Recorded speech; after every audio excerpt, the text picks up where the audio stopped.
A gente falou aqui um pouquinho sobre as formas, né? Alguns itens que estão inseridos no planejamento sucessório, a doação, testamento, seguro de vida, previdência privada, conta conjunta. Mas uma dúvida recorrente, né, é que as pessoas falam assim, por que eu vou fazer planejamento sucessório, né? E, de modo geral, nós brasileiros temos a seguinte mentalidade, eu tenho meu patrimônio aqui, depois que eu morrer, os herdeiros que se virem, né, para organizar o patrimônio. Não vou estar mais aqui.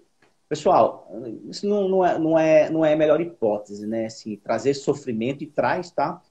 Quando eu disse lá agora há pouco que um inventário é custoso porque ele traz custo psicológico, traz custo sentimental e custo financeiro, tá?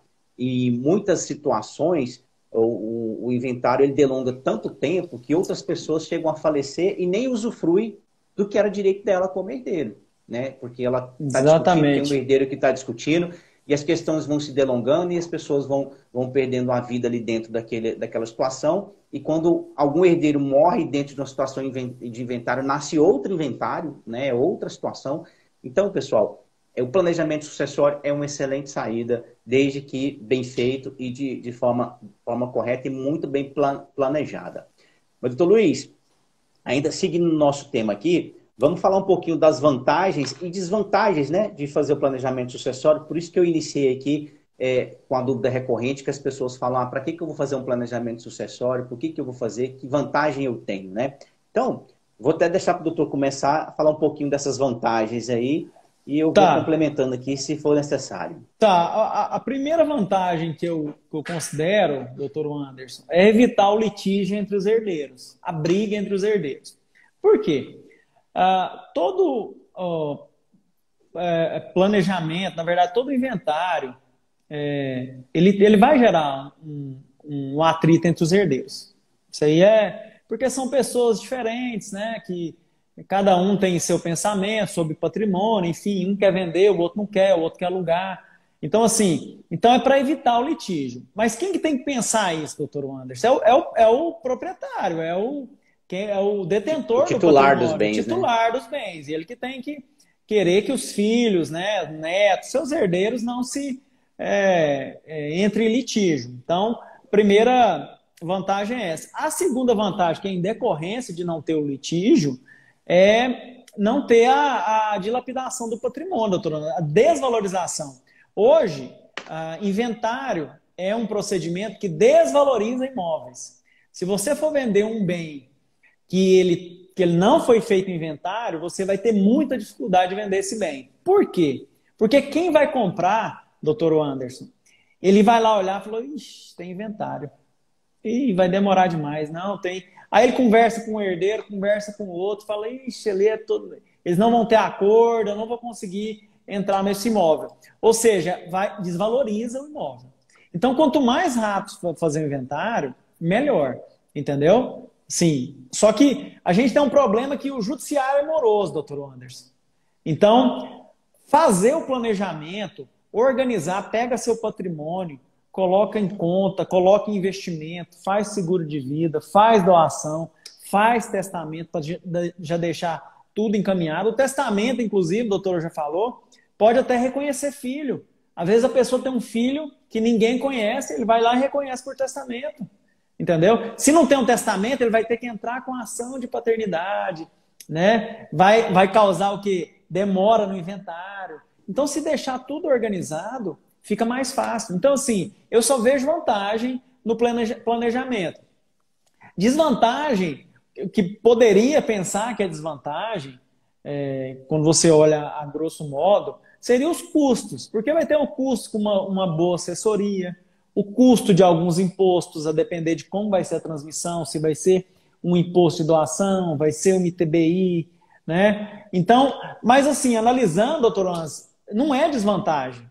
Ele só está antecipando, e se essa sucessão demorar 10 anos, eles estarão pagando em cima dos bens de hoje, né, doutor Anderson? Do que daqui 10 anos, que os bens vão ter valorizado. Então, eu particularmente eu não vejo desvantagem, eu só vejo vantagem no planejamento, bem organizado, com um profissional capacitado, né, que é o que dá mais benefício para a pessoa.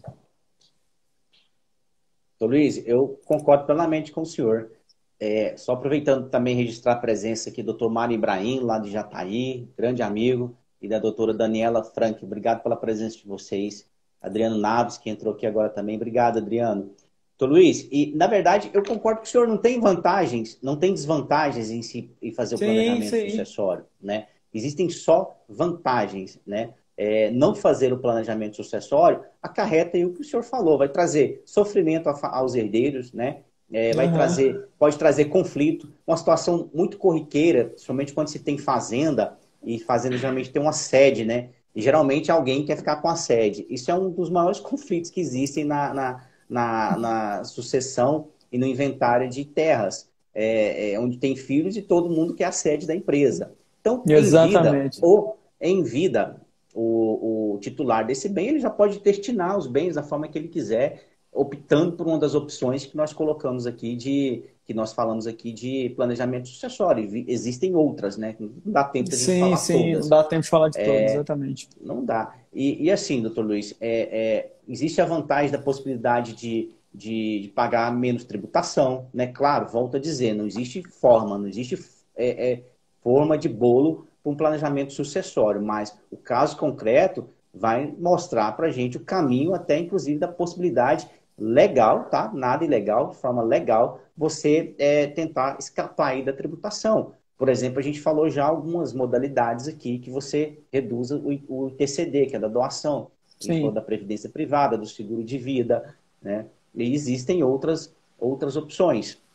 Agora, no planejamento sucessório, muitas vezes, doutor Luiz, as pessoas não querem fazer, principalmente o titular dos bens, porque ele vai ter gasto, né? Ele fala, eu vou gastar para definir como é que vai ficar os bens depois que eu morrer, né? Mas ele está sendo muito egoísta, né? Ele sendo muito individualista. Então, se ele raciocinar bem, ele pensar no bem-estar dos seus, né? Dos seus herdeiros, da sua companheira, do seu companheiro, dos seus filhos, dos seus netos, ele vai determinar isso em vida e com a possibilidade do custo ser menor do que enfrentar o inventário e partilha lá depois da morte dele. Então, pessoal, eu concordo com o doutor Luiz, não tem desvantagens, só tem vantagens, desde que feito um bom planejamento. E o próprio nome fala, né, doutor Luiz? Planejamento sucessório. Exatamente.